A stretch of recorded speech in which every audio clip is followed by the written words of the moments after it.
Agora que a gente falou o essencial, né, da origem da hierosofia e explicamos os conceitos teológicos centrais, eu acho que vale a pena a gente explicar um pouquinho melhor as características da hierosofia, que ela é universalista, gnóstica, espiritualista e tem um viés mais inclinado para o paganismo.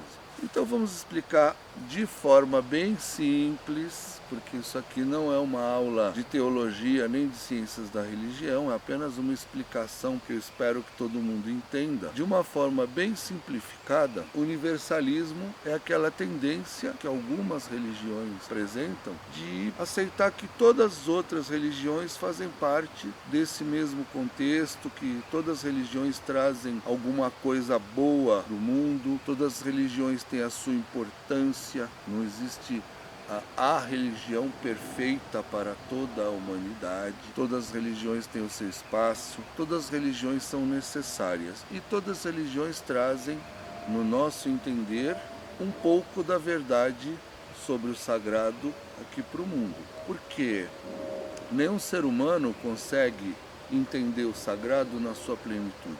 Então, quando o sagrado se manifesta, e ele se manifesta de várias formas, quando o sagrado se manifesta e ele transmite para o ser humano essa sabedoria, o ser humano tem que tentar explicar isso, colocar no papel. Então aí, conforme o entendimento e a explicação de cada um, vai sendo diferente, vai gerando diferentes religiões, em diferentes culturas, diferentes lugares no tempo, no espaço, mas todas as religiões acabam contribuindo de alguma forma ou trazendo uma mensagem que potencialmente seria para fazer as pessoas se tornarem seres humanos melhores. Quando os seres humanos pegam uma religião e usam mal, usam para fazer guerras políticas e dominações várias, a culpa não é da religião.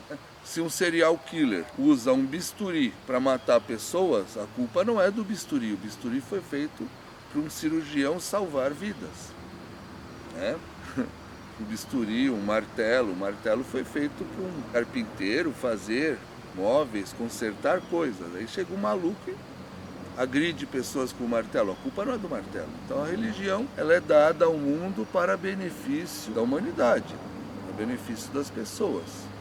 Como as pessoas vão usar isso para o bem ou para o mal, já é o livre-arbítrio, né? Mas de uma forma, então, simples, nós somos universalistas porque nós vemos e percebemos e entendemos que o sagrado se manifesta, sim, nas doutrinas das mais variadas religiões.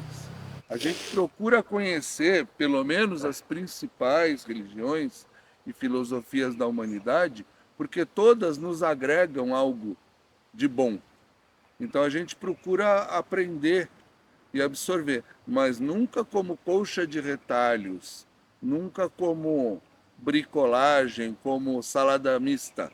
Não, nós temos o nosso arcabouço teórico das leis universais, onde todas essas peças vão se encaixando como um quebra-cabeças. Então faz todo um sentido mediante as leis universais que nos foram passadas. E não é roubar do outro, é buscar um diálogo harmônico para todo mundo aprender alguma coisa, né? Sim, até porque a admiração, falar, puxa, olha, essa religião tem alguma coisa tão boa, aquela tem outra coisa muito boa. Então a gente abre diálogo. A hierosofia prega a irmandade das religiões. Irmandade significa o quê? Somos diferentes, mas convivemos de forma harmônica e fraterna, com todas as religiões, sem distinção. Bom, o segundo ponto, espiritualista, nós vamos ter alguns conceitos-chave. O primeiro deles é a imortalidade do espírito humano, ou seja, quando as pessoas morrem, o espírito continua vivo, certo? Esse é o primeiro princípio, imortalidade do espírito. Segundo princípio, o princípio da reencarnação, ou seja, esse espírito que quando o corpo físico morre, ele continua vivo, ele vai para um mundo espiritual, fica lá um tempo, descansando, se recuperando, aprendendo, planejando sua próxima encarnação e depois volta a reencarnar num corpo físico. Para quê? Isso. Para que a permanência, a sobrevivência do espírito e para que a reencarnação? Para que haja um constante aprimoramento, um constante aprendizado, para que a pessoa aprenda a amar cada vez mais ao próximo, amar a natureza e amar ao Criador. Isso é o que nós ensinamos e o que nós acreditamos.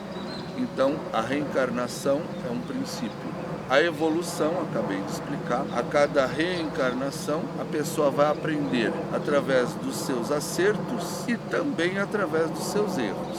Porque você tem também a lei da ação e reação, então quando você comete alguma ação infeliz, o universo vai trazer para você uma reação semelhante. Ele vai te pôr numa situação semelhante, seja no corpo físico ou seja fora do corpo físico após a morte. Então toda essa sequência, sobrevivência do espírito, reencarnação, evolução, ação e reação, são princípios e propósito, né? Tudo isso obedece a um propósito maior, que é o cosmos, né? O Criador, o aperfeiçoamento constante do ser humano e da criação. Então todos nós servimos sempre a um propósito. A gente nasce já com um propósito e quanto mais a gente se aproxima de realizar esse propósito, a gente é mais feliz. A gente fica cada vez mais feliz, mais íntegro, mais forte, mais bem de saúde emocional, mental, espiritual, porque a gente está se aproximando daquilo que o Criador planejou para a gente, né? E nós